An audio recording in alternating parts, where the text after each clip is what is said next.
नमः शिवाय, ओम नमः शिवाय, ओम नमः शिवाय, ओम नमः शिवाय।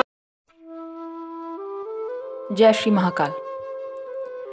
आज का वीडियो है हनुमान जी के उन भक्तों के लिए जो अपना निजी जीवन में कार्यों में इतने व्यस्त होते हैं कि कोई भी उपाय या साधना, कोई अपने लिए कोई रक्षा मंत्र या कुछ करना चाहते हैं लेकिन उन्हें समय नहीं मिल पाता है। क्योंकि कोई भी अगर आप नियमित साधना करते हैं तो वो प्रॉपर समय मांगती है, उसका टाइम होना चाहिए। आप आधा घंटा 1 घंटा कुछ आपको देना पड़ता है, रूटीन होना चाहिए, उसके अपने अलग साधना के नियम विधान होते हैं कि आपको सारी बातों का ध्यान रखना पड़ता है। आप भोजन कहाँ कर रहे हैं, ब्रह्मचर्य है या जो और बहुत सारे जितने भी नियम हैं साधना के, वो ध्यान रखने पड़ते हैं।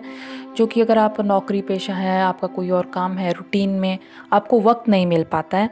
तो आज हनुमान जी का एक सरल सा उपाय दे रही हूँ और इसमें साथ ही उनको किस तरीके से वो उपाय किस वक्त क्या क्या वो जो नाम जाप है वो किस टाइम करना है और ताबीज़ भी उनसे कैसे बना सकते हैं, ये सारा कुछ इस वीडियो में बताऊंगी। तो वीडियो के अंत तक बने रहिएगा। तो वीडियो किस बारे में? हनुमान जी के जो चमत्कारी 12 नाम है उनके बारे में। अब आप सभी जानते हैं कि कलयुग में जो हमारे हनुमान जी महाराज हैं वो जागृत देवता हैं। हनुमान जी अजर अमर हैं। रामचंद्र जी के कष्ट काटने वाले हनुमान जी हैं। लक्ष्मण जी के लिए संजीवनी बूटी लाने वाले भी हनुमान जी हैं। माता अंजनी के पुत्र हैं। तो उन्हीं राम भक्त हनुमान जी, उनके चमत्कारी जो 12 नाम हैं उनके बारे में बता रही हूँ कि उनका जाप किस तरह करके आप अपने लिए रक्षा कवच के रूप में प्रयोग कर सकते हैं। आप धन समृद्धि के लिए इसका प्रयोग कर सकते हैं। शत्रु नाश के लिए भी ये किस तरीके से सहायक है, ये सब कुछ पास आज इसी वीडियो में। तो पहले बता देती हूँ कि हनुमान जी के वो कौन से 12 नाम हैं जिनका पाठ आप नियमित रूप से करके लाभान्वित हो सकते हैं। तो पहले वो सुन लीजिए।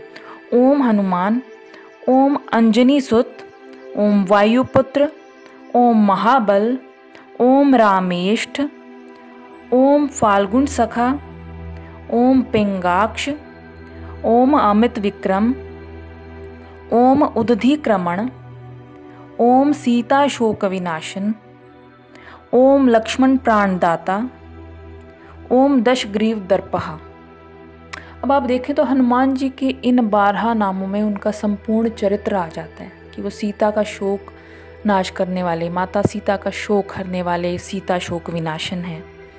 वो रामेष्ठ हैं, वो फाल्गुन सखा हैं, वो वायुपुत्र हैं, महाबल हैं, वो लक्ष्मण प्राणदाता हैं, लक्ष्मण जी के प्राणों को लाने वाले। तो एक तरह से हनुमान जी की पूरी महिमा आ जाती है। जब हम किसी भी देवी या देवता की साधना करते हैं, उसका हम पहले ध्यान करते हैं तो उसके संपूर्ण चरित्र को अपने मस्तिष्क में उसका ध्यान करते हैं।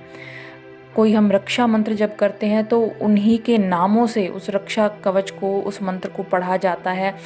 अब संस्कृत का जो अगर हम रक्षा कवच या मंत्र पढ़ते हैं तो वो हमें कंठस्थ नहीं होता है, याद नहीं होता है इतनी जल्दी से। तो उसको अगर हमें पढ़ना है, अगर आप कहें कि सुबह शाम दोपहर, आप कहीं मान लीजिए आपके पास आपका ग्रंथ नहीं है तो आप कैसे पढ़ें। लेकिन ये जो 12 नाम पाठ है ये आपको याद हो सकता है, तो इसको अगर आपको पढ़ना भी है तो कोई समस्या नहीं होती है। अब इसके जो लाभ हैं वो बता देती हूँ। नंबर 1, तो प्रातः काल जैसे आप सोकर उठते हैं, सुबह सुबह आप जिस भी अवस्था में हैं, आप चाहे बिस्तर पर बैठे हैं, इन 12 नामों का अगर आप 11 बार पाठ करते हैं, 11 बार ये जो 12 नाम पाठ है इसका पाठ करते हैं तो व्यक्ति जो है दीर्घायु होता है, उसकी आयु लंबी होती है, ऐसा कहा जाता है।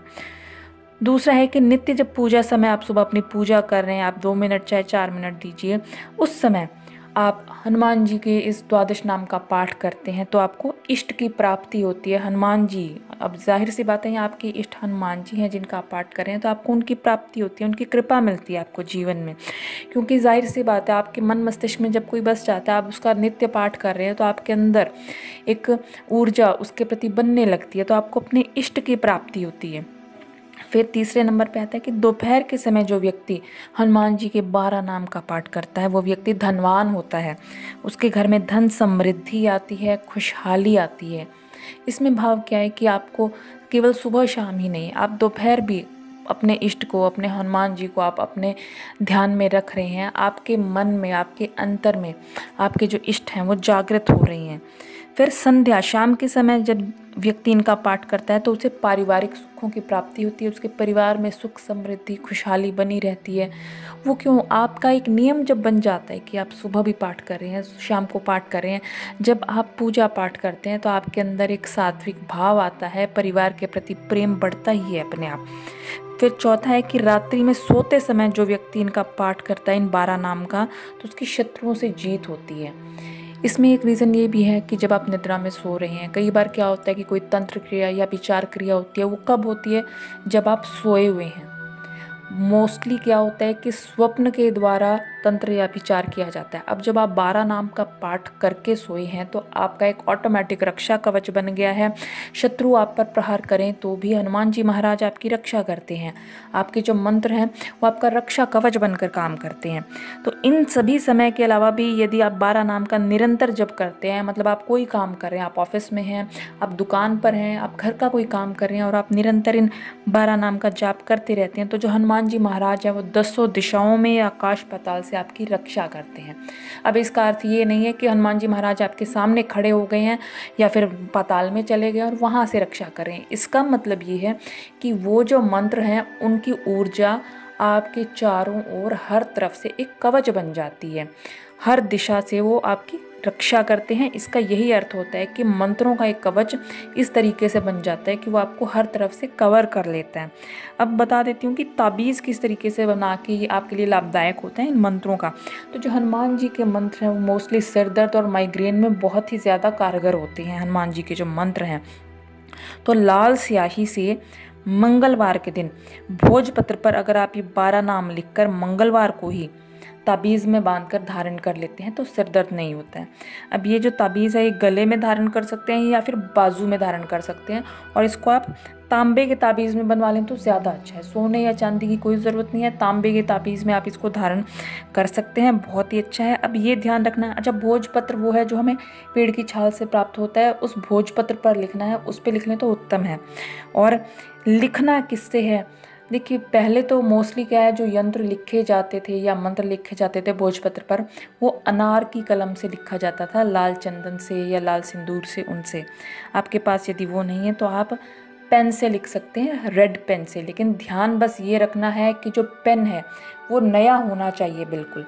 आप मंत्र लिखने के लिए बिल्कुल ब्रांड न्यू रेड पेन लेंगे, नया रेड पेन लेंगे, उससे वो मंत्र लिखेंगे और फिर जो है उसको आप मंगलवार के दिन ही धारण कर सकते हैं। तो ये उपाय उन लोगों के लिए दिया है जिनको रूटीन में ज़्यादा समय नहीं मिल पाता है, लेकिन वो भी अपनी भक्ति को, अपनी साधना जो उनके अंदर ऊर्जा है उसको प्रबल करना चाहते हैं, अपने इष्ट से जुड़ना चाहते हैं। क्योंकि किसी भी देवता का जब हम, अब जैसे किसी देवता का अगर 108 नाम पाठ करते हैं, हम 100,000 नाम का जो पाठ करते हैं, ये पाठ किस लिए करते हैं, उस देवता की शक्ति को, ऊर्जा को जागृत करने के लिए।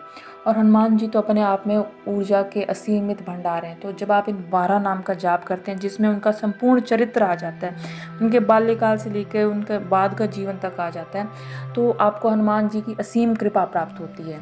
तो आज के वीडियो में केवल इतना ही। यदि वीडियो पसंद आया हो तो वीडियो को लाइक कीजिए, शेयर कीजिए, और अभी तक 70% लोगों ने चैनल सब्सक्राइब नहीं किया है जो देख रहे हैं, तो प्लीज़ सब्सक्राइब कीजिए। जय श्री महाकाल।